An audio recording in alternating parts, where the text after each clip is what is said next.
Hi, my name is Alina Eisenhauer, and I am coming to you from Sweet in Worcester, Massachusetts, and today we're going to be making a classic creme brulee. It's actually a really easy recipe. It's a dessert that tends to intimidate a lot of people, but it only has 4 or 5 ingredients.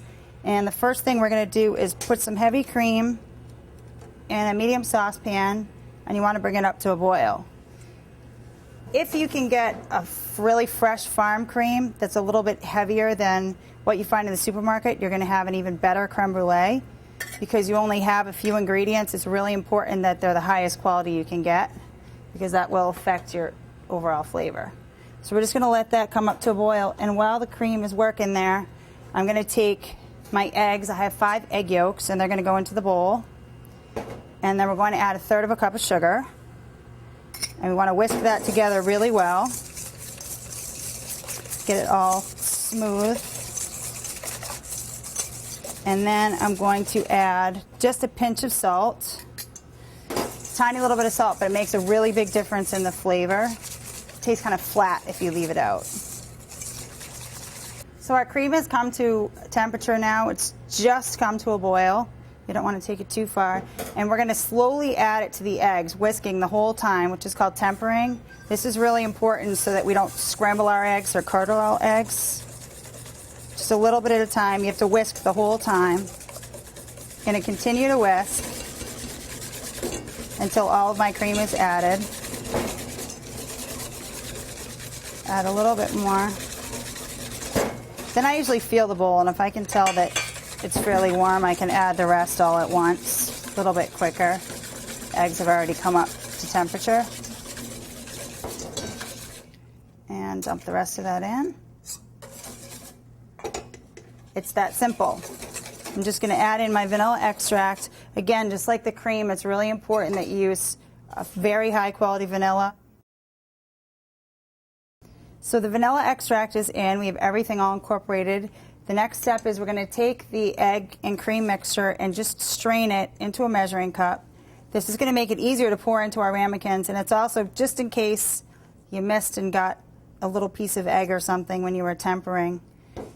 It'll take out anything and give you a much nice creamier creme brulee.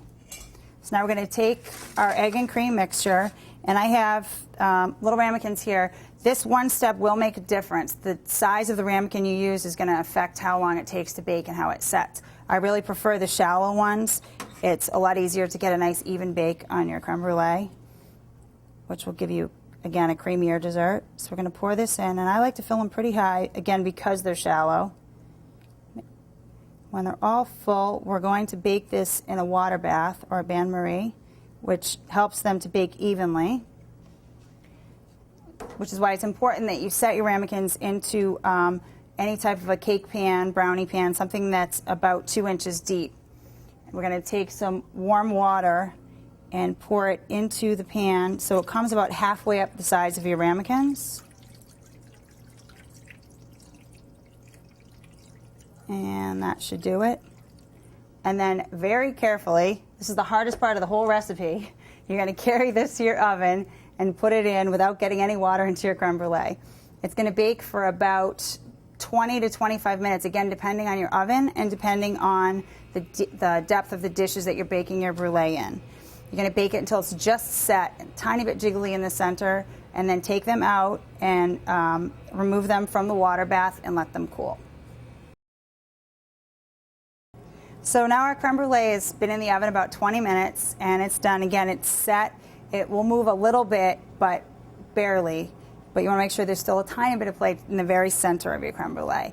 Now comes the fun part and what makes it so delicious. We're going to take your brulee, your creme brulee, you're going to put it down, and you're going to take a little bit of granulated sugar. You can use your fingers. You can use a spoon, but it's a lot easier to control where you put the sugar. If you use your fingers, you're just going to cover the entire top. You want to get right to the edges. You want a decent coat. You want to cover the whole thing. You don't want to go too heavy or you're going to get a really thick crust.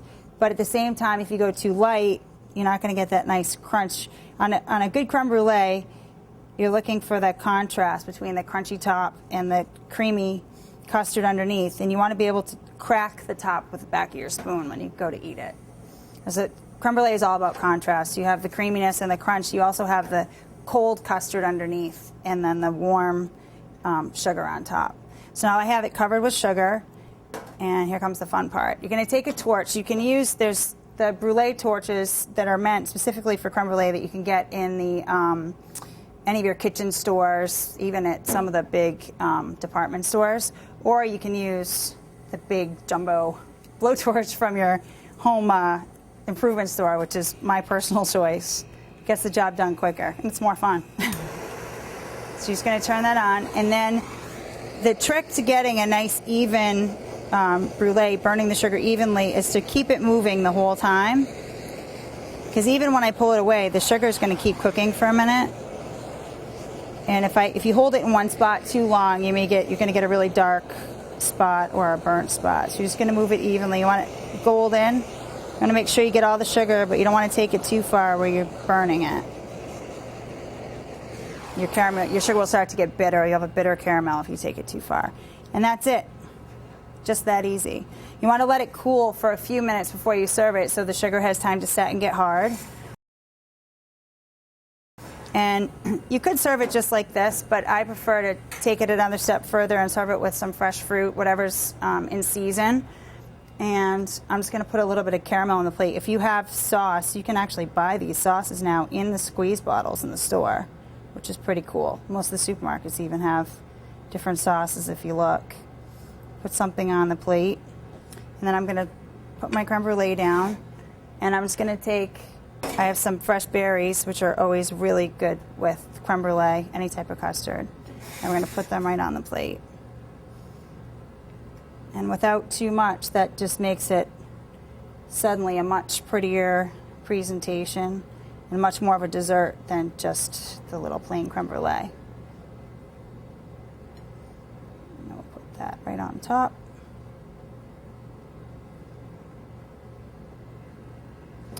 And there you go, creme brulee.